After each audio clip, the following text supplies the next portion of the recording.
I like to move it, move it. I like to move it, move it. You like to move it. I like to move it, move it. Hello amigos. Welcome to Move It Movie.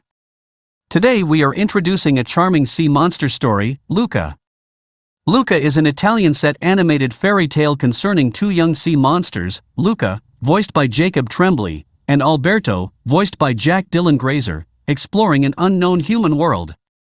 Set in a beautiful seaside town on the Italian Riviera, Disney and Pixar's original feature film Luca is a coming-of-age story about one young boy experiencing an unforgettable summer filled with gelato, pasta, and endless scooter rides.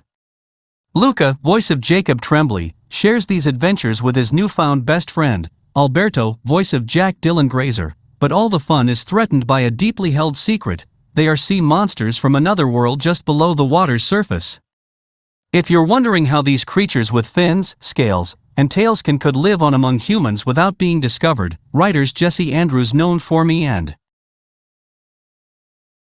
Earl and the Dying Girl and Mike Jones known for Soul have a tidy solution for that.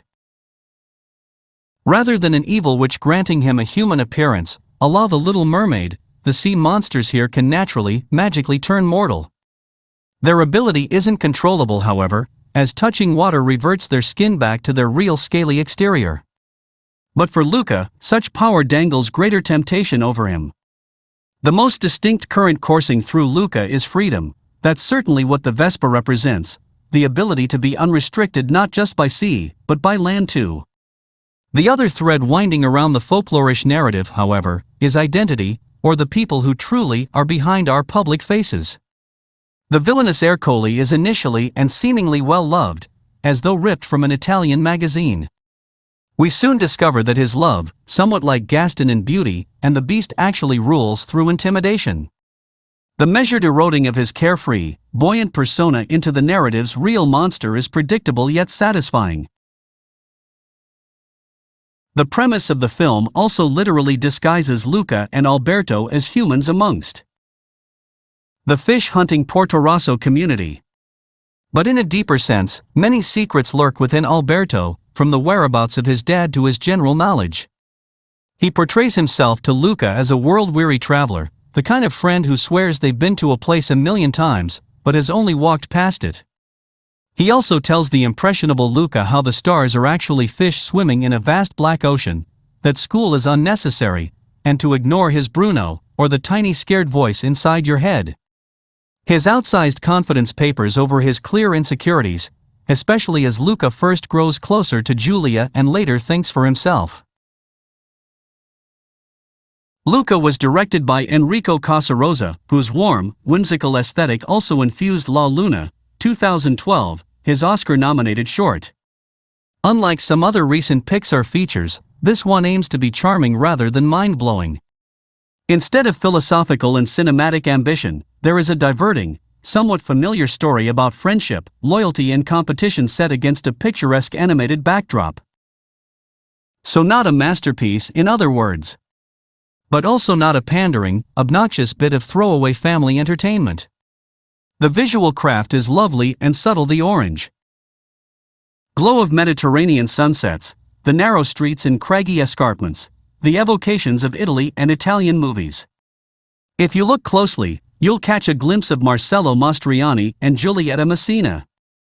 The friendship between Alberto and Luca, built around the fantasy of owning a Vespa and threatened by a desperate act of betrayal, carries a faint but detectable echo of Shoeshine, Vittorio de Sica's neo-realist fable about two Roman street urchins who dream of buying a horse.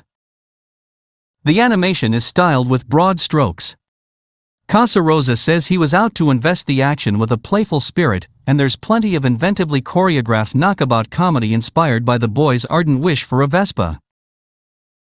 For the time being, they entertain themselves with a homemade version put together from bits and pieces they've collected, and Alberto's daredevil tendencies ensure it sends them crashing all over the landscape. But the main action centers on their friendship with Giulia, a fellow rebel.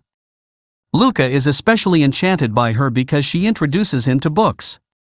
Luca is different from a lot of Pixar films that deal with lofty subjects: mortality, consciousness, our role in the universe. I love those films, but they can be a bit, well, much. Luca is a sweet, gentle, sun-kissed film with gentle rhythms and a generous spirit. The animation is stellar. It will have you craving gelato and quaint Italian vacations, and dying to buy a Vespa. But mostly it will have you longing for your own childhood friendships, friends who took you on adventures, friends who helped you overcome your fears, friends who made you laugh until snot came out of your nose, friends who were maybe a little too possessive, and friends who always had your back. And those are friendships to be cherished, no matter what your gender. I like to move it, move it. I like to move it, move it. You like to move it. I like to move it, move it. I like to move it, move it. I like to move it, move it.